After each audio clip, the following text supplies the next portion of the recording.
Welcome to the Center for Universal Oneness. We are an open, welcoming, spiritual community that supports all faith traditions and invites you to join us on your spiritual journey. We host different speakers each week to guide and inspire us. We are guided by universal principles of acceptance of all that is sacred, and we strive to live in the oneness of love. Please enjoy this presentation. So, Jude Laclaire, you want to introduce Jude? I've known Jude now for probably 5 years, I'm thinking, Jude, would that be right? Through a professional connection. And then she also spoke to our women's club here at the lake, because in addition to being a published author on the topic of spirituality, she's also an expert in dreamology. So she spoke with our women's club about dreams and was fabulously entertaining and insightful and educational. The women just loved her. So I have been a big fan of Jude's for a long time. I love your authenticity, Jude, and I love your unassuming wisdom. And you've always got so much life experience and research to share with us. So we are really thrilled and honored to have you here. And we're all very lucky that you would be willing to carve out time, because you're a very busy and accomplished woman. So thank you so much for being here. We adore you. I do anyway.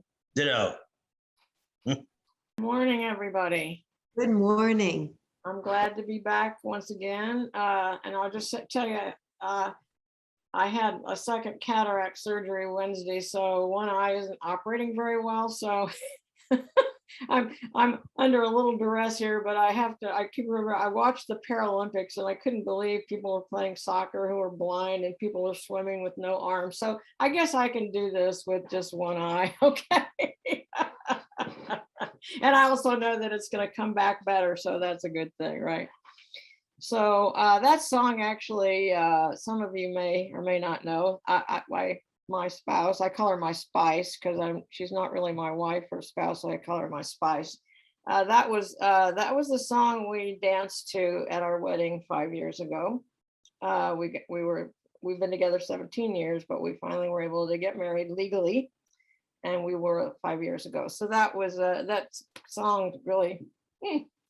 Because it's hard, isn't it, to love someone, not because of their imperfections and their edges, but because that's who they are.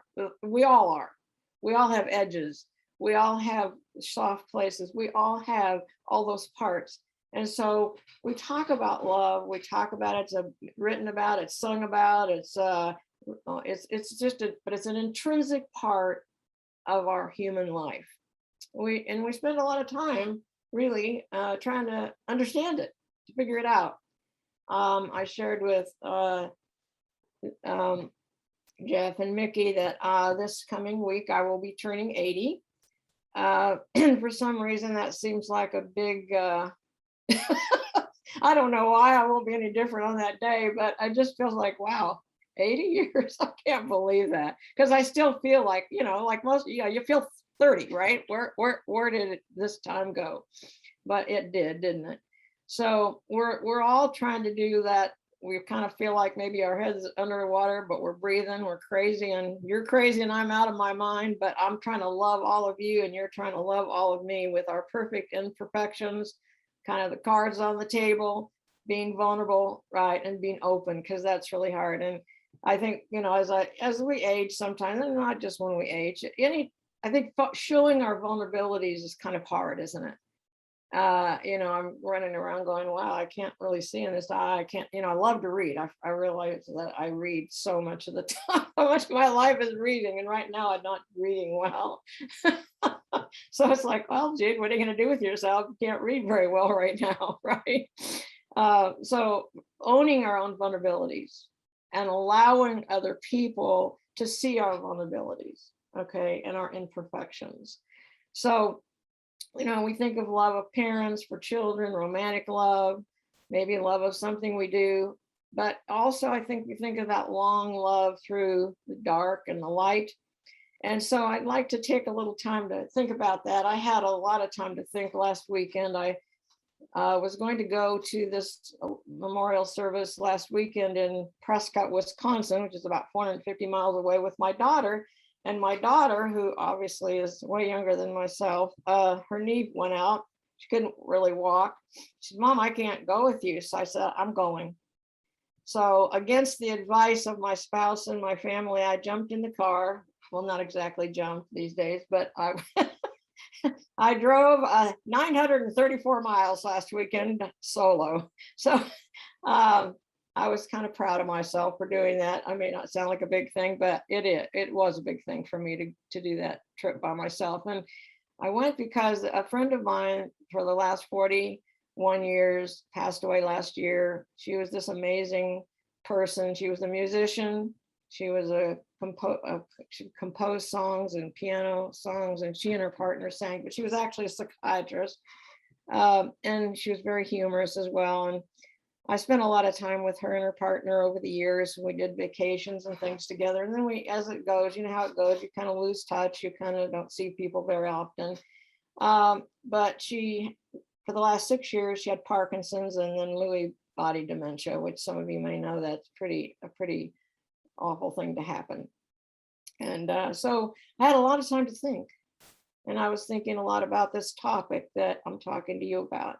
And we all know that when we go through life changes, we kind of do that, when we, death and birth and weddings. Kyle just went to a wedding. It's like when we go through changes and people around us go through changes, what do? We kind of do a life review, don't we? It kind of pokes us and we kind of think about where we're going, where we've been, right? And where we are at the moment. And that's what we have to work with. So I was thinking about Wanda and Phyllis. We're together for 43 years. And I called Wanda to ask her kind of if she had ideas of where to stay. And I asked her how she was doing. And she said, "All I can say to you is life without Phyllis is impossible." And I think when you have loving for someone, it is hard to be without them. But I'm going back to I call him my patron saint, Viktor Frankl. And he gave us some pretty good ideas about what to do. As you know, he wrote Man's Search for Meaning. I've worn out several copies of it. I'm on about my third copy of it. He was in a concentration camp, obviously during World War II.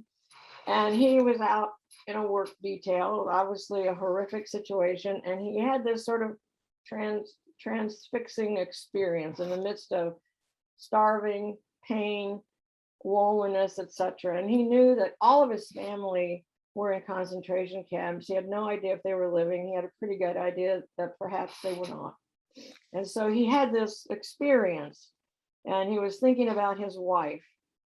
And he was kind of looking at the sky and he said, "But my mind clung to my wife's image, imagining it with an uncanny acuteness.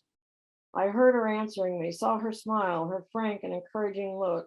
Real or not, her look was more luminous than the sun, which was beginning to rise. A thought transfixed me for the first time in my life. I saw the truth as it is set into song by so many poets, proclaimed as the final wisdom by so many thinkers. The truth that love is the ultimate and the highest goal to which man can aspire. Then I grasped the meaning of the greatest secret that human poetry and human thought and belief have to impart. The salvation of man is through love and in love. I understood how a man or a woman who has nothing left in this world may still know bliss, be it only for a brief moment, in the contemplation of his beloved, in a position of utter desolation, when man cannot express himself in positive action, when his only achievement may consist in enduring his sufferings in the right way, an honorable way. In such position, man can, through loving contemplation of the image he carries of his beloved, achieve fulfillment. For the first time in my life, I was unable to understand the meaning of the words, "The angels are lost in perpetual contemplation of an infinite glory." So if I know some of you have read this, I read it again and again, Man's Search for Meaning, because when we find that sense of meaning and purpose, which is, as you said, in love, it gives us hope. And my goodness, if there's anything we ever need, at any time, and especially now, but I think in the midst of any pain and suffering and any time of challenge, what do we need? We need hope, don't we? And hope is sometimes a little hard to come by, but I do believe that love helps us with that. I'll just give you another person that I really admired her writing. Adrienne Rich wrote a book on lies, secrets, and silences. I don't know if any of you ever heard of her, but doesn't make. Anyway, she defines a a relationship in this way. An honorable human relationship, that is, one in which two people have the right to use the word love, is a process. Delicate, violent, often terrifying to both persons involved. A process of refining the truths they tell each other. It is important to do this because it breaks down human self-delusion and isolation. It is important to do this because in so doing, we do justice to our own complexity. It is important to do this because we can count on so few people to go that hard way with us. And I know each of you can have lived life and you can understand this, that it is a hard way to go sometimes, to stick it out with yourself, with other people, whether they're friends or relatives or people in your community, like, I'm here, you're here, I'm here, right? So to go that hard way, that's how it is, isn't it? Through joy, through sorrow, see the whole thing, right? We're with it, we're in the trenches with one another. So let's think about, how do we actualize this process, okay? And so a lot of things I'm going to say now are really review for most of you, but I find for myself, especially as a therapist, I'm constantly reviewing what I know and what I forget. So I'm just I know that I don't even presume to think that you don't know these things, but I know for myself, reminding is a good thing, okay? So one of my other favorite folks is John Gottman. I'm sure you're familiar with him also. He's actually probably his wife are in their late 70s. And he's done a lot of work and written many books about relationships. And he talks about what gets in our way of relationships. Well, one of the things that gets in the way of our relationships is how we communicate with people. And so some of you may be familiar with his idea of the 4 horsemen.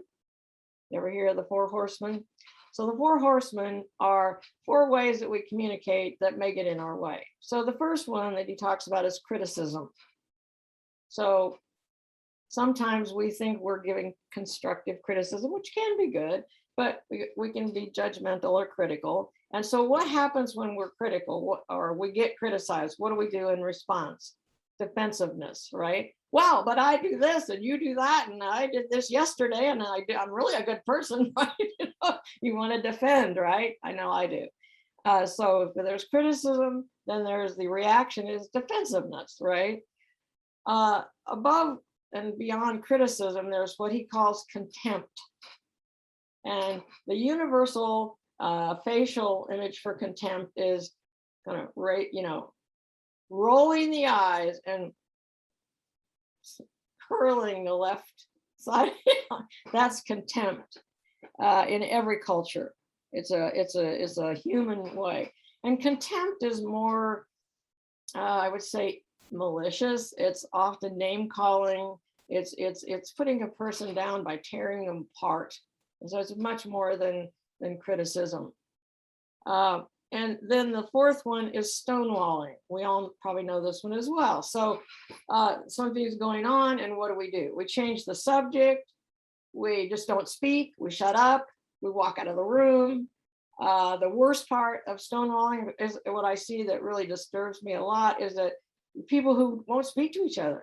There are children, spouses, family members don't speak to each other because there was a misunderstanding. So what did they do with the misunderstanding or the hurt feelings? They stonewalled for good. They walked away, right? So what do we do so we don't get hooked into that? And again, this is not news, but something I think that is worth a reminder. So how do we shift that process? Well, years ago, of course, as a therapist, I learned the Rogerian process of listening, active listening or reflective listening. And some of you maybe been around in the working with kids or mental health, you probably remember Thomas Gordon's book, Parent Effectiveness Training and Teacher Effectiveness Training. Again, what was he talking about? Active listening, right? Harville Hendricks, who wrote Getting the Love You Want and Keeping the Love You Have, who he and his wife have really put together this whole approach to couples counseling called imago therapy, which I have been trained in. And what is he asking couples to do? To do this skill with each other, to mirror back to each other. So when someone speaks and you're, instead of reacting, doing the criticism or the defensiveness or whatever it is you're doing, giving your advice or your opinion or whatever else. So what you say to this person is, well, what I heard you say was whatever, blah, blah, blah. And really just just mirroring to them what you heard them say. And then to say, did I get it? And that seems very simple. And I sit with couples doing this, many, many hundreds of them over the years. It's so difficult to do, because what do we want to do? We want to put our interpretations. We want to put in our defensiveness. We want to put, so we want to be able to listen. It's very hard to do, to listen, to be sincere when I say, oh, here's what I heard you say. I heard you say that when I am constantly interrupting you, it makes you feel stupid. Okay, did I get that? Okay, what does that person feel? They feel heard. What's the biggest thing we all want to feel? How do we want to feel loved? We want to feel like, oh, you heard me. You really heard me. Not your judgment of me, your interpretation of me, your idea of me. No, I heard you. So I would really, when I'm in a tough spot with any client, and also with, with my spouse or my daughter, my friends, whomever, I kind of think, okay, I'm stuck. Jude, go back to what I'm hearing you say is, did I get it? And I'll tell you, try it. It just shifts the mood of the conversation really immediately, okay? So I urge you to try it. You can do it. It can be as simple as somebody in the grocery store, or somebody meet you and they start kvetching and they're going, that's happened to me. And so I hear you say that this happened to you. And they're going, yes, it did. And it brings, what does it do? It immediately brings them way up here. It brings the conversation down. People just immediately go, oh, that kind of like, oh, I heard you. I'm being heard. I'm being heard. I'm not being given advice. I'm not being shushed. I'm not, whatever, none of that. So try it. It's simple. It's not easy. It's very powerful. Okay. So another thing to do, and some of you again may know this. So when somebody is doing something and it's triggering you, that you may say to them something like this: when you say, speak to me in this way, or, tell me what to do, I feel like what? I feel like I can never do it right, or I'm not enough, or I'm stupid, or I'm unimportant. So this is when you do this is how I feel. This is what my reaction is.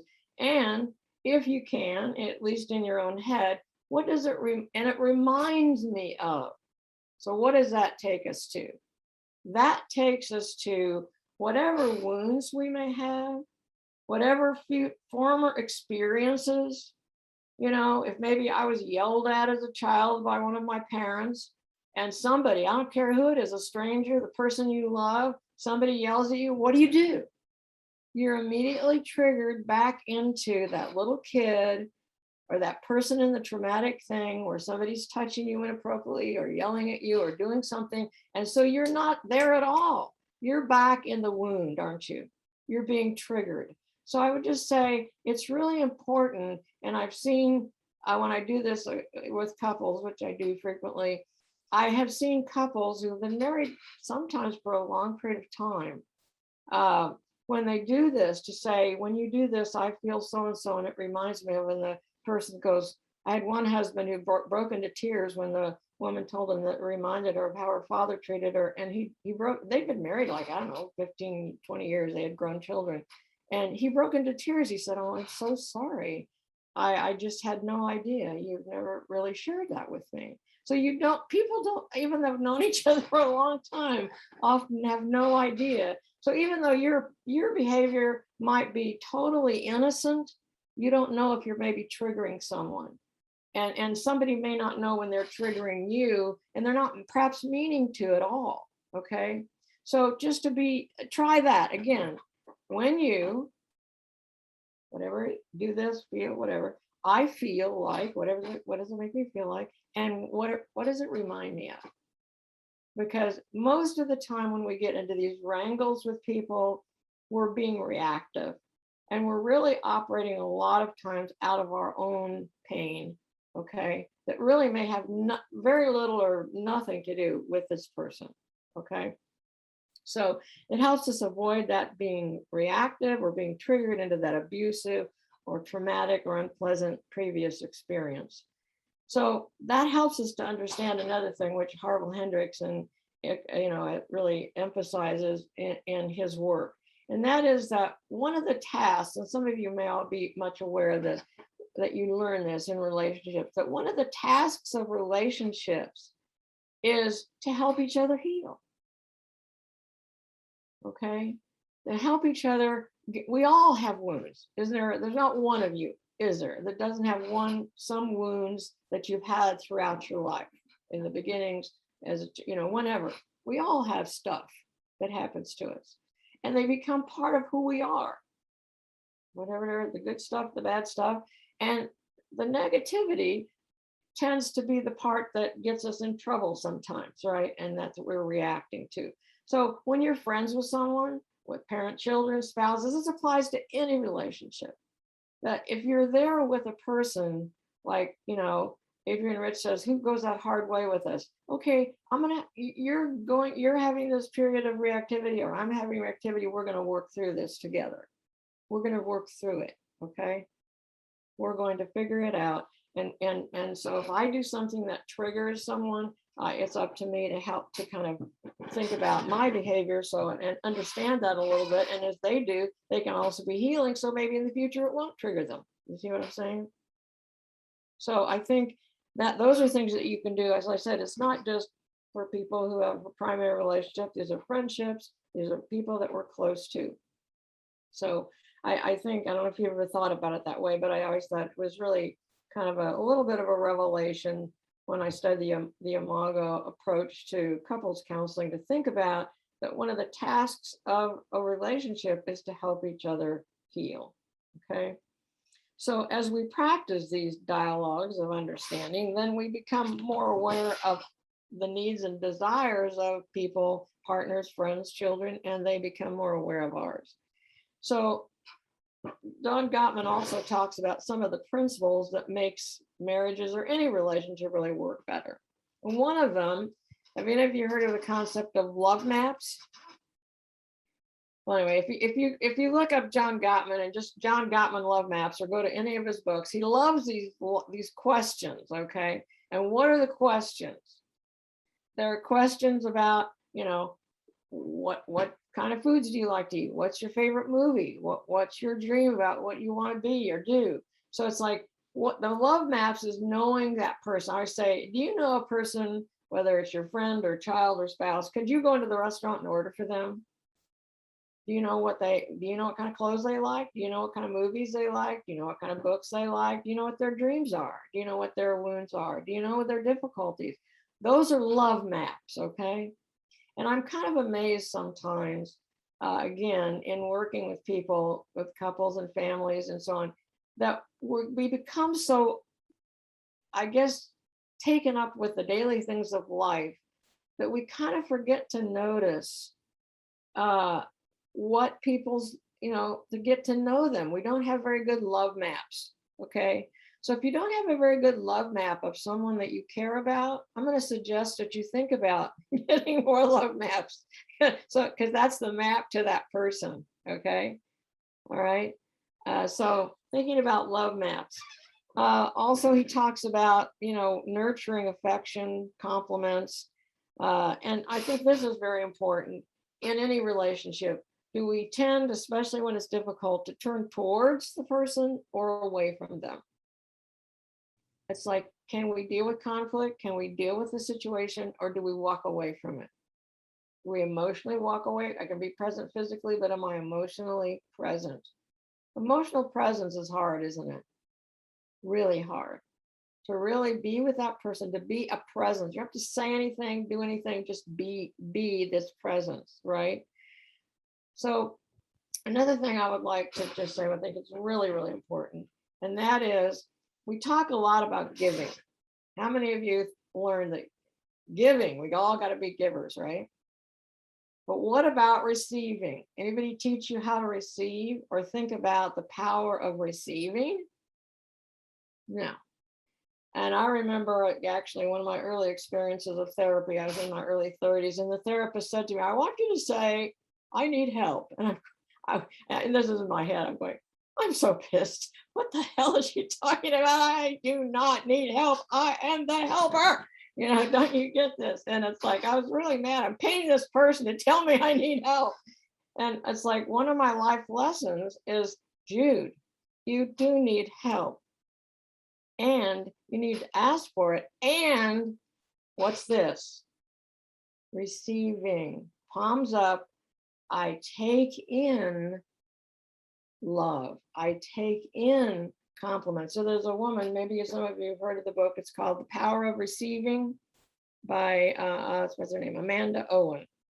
So, and she talks about how do we take in. So first thing she says, and I give people this assignment, is receive compliments. So when somebody gives you a compliment, what do? Oh, that was really good. That was wonderful. You go, oh, no problem. No big deal. So remember what I think you may have remembered, I've said this too, I think a few talks ago. How long does it take for a negative experience to register in your brain? 0 seconds. How long does it take for a positive experience to register in your brain? 15 seconds. 15 seconds. So if I say to you, oh, thank you so much. That is so thoughtful of you. I really appreciate you, making that for me. 1, 2, 3, 4, 5. 15 seconds is a long time, isn't it? So if you're not taking it in, whatever it is, then it's not registering in your brain. And guess what? You're not getting it. It's not there, is it? So I'm going to remind you again. I have to remind myself, take in the compliment, take in what people are saying to you. And a lot of times my clients are like, Dr. Jude, you remember what I just told you this, and take 15 seconds. So they remind me that I need to do that, because people will say, thank you, you're really helping me so much. I'm going, oh yeah, no big deal, right? And it's like, take it in, take it in, take it in. And when we take in those compliments, then what do? We feel gratitude. And we all know how powerful gratitude is, don't we? So even though I'm kind of a little bit off balance because of my eyes, I'm thinking, you know what, when it's done, I'm going to see really well. And some people never will. And this is small peanuts in the scope of things. So I'm grateful that I could have this done and that it's going to probably work out great. And then I'm going to be able to see better than I did before. And that's kind of miraculous to me. So we're trying to have that sense of gratitude, right? And I know you all know about gratitude and how important that is. So I would also say that so think about this receiving. When you really think about that power of receiving, that giving and receiving, okay? And think about this. When you're asking for help and somebody does something for you, how does that make them feel?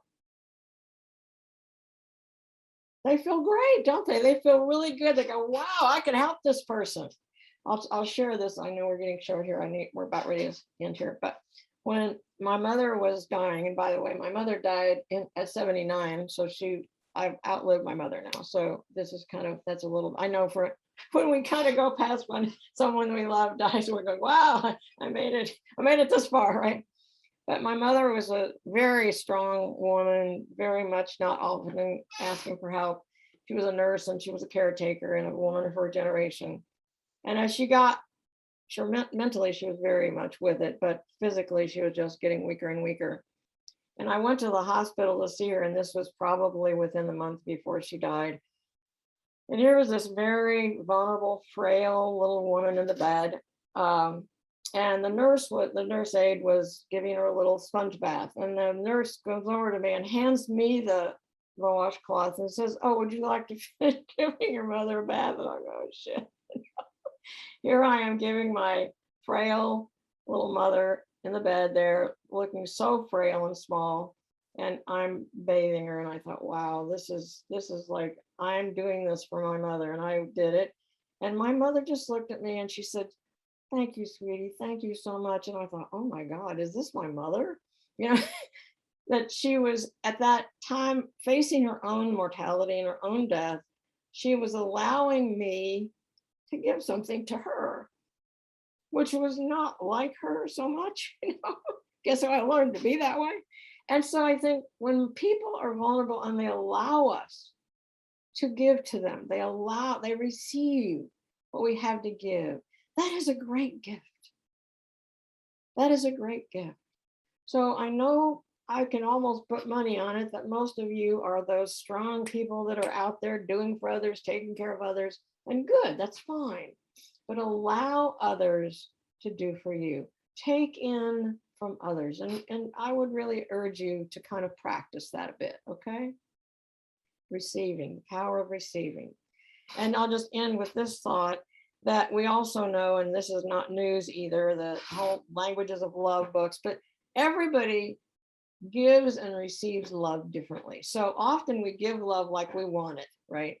If I like touch, I might want to touch other people, and somebody else may say, "Hey, I don't like to be touched." You know, I like words of affirmation, or I like gifts, or I like something else. So you think, what is that person's love language? What means love to them?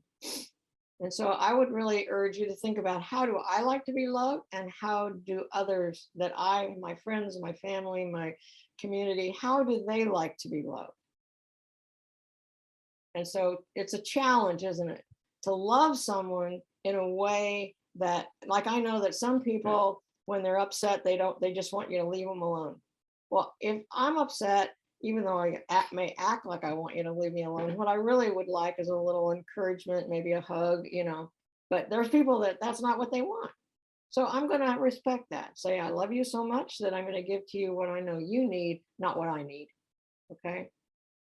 So hopefully these are some things that I said. Mostly for most of you, these are just reminders, but I have to remind myself. I've been teaching these things now, as you know, for about 50 years. But I'm still learning them, and I'm still learning more things all the time, or I wouldn't keep doing what I'm doing. So I'm going to encourage you to do the same. Some of you have more skills, I'm sure, in this way than I do, but it's like, remind ourselves to do this, to listen, to receive and give, to honor where the other person is, and to know that we're kind of doing, as Adrienne Rich says, it's important to do this because we can count on so few people to go that hard way with us, okay? And I know your commitment in your group here is to do that with one another. So, and that's very encouraging to me. All right, so let's just take a few minutes here at the end to reflect on love and how we give and receive it. So just take that nice deep breath, close your eyes, and take that breath into the diaphragm. Slowly, slowly let the breath out. Just breathing in and then breathing out. Just take some time to relax, to feel safe and secure.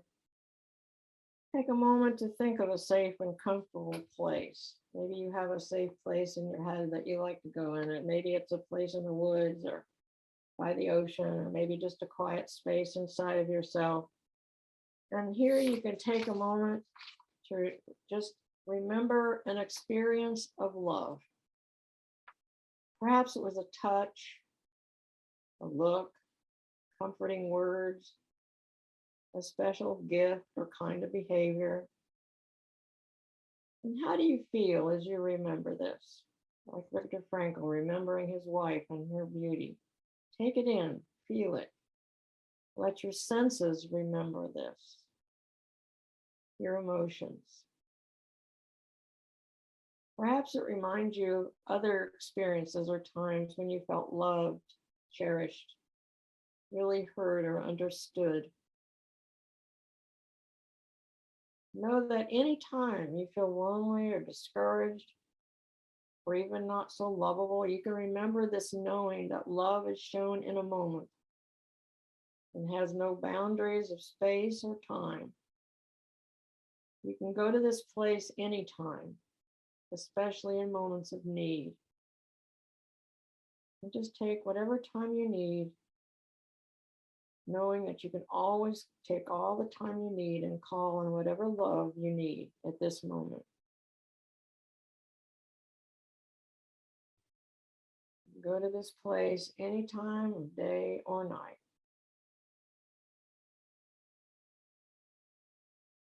You just take a moment to remember this, and then allow yourself to return to this space and time when you feel ready.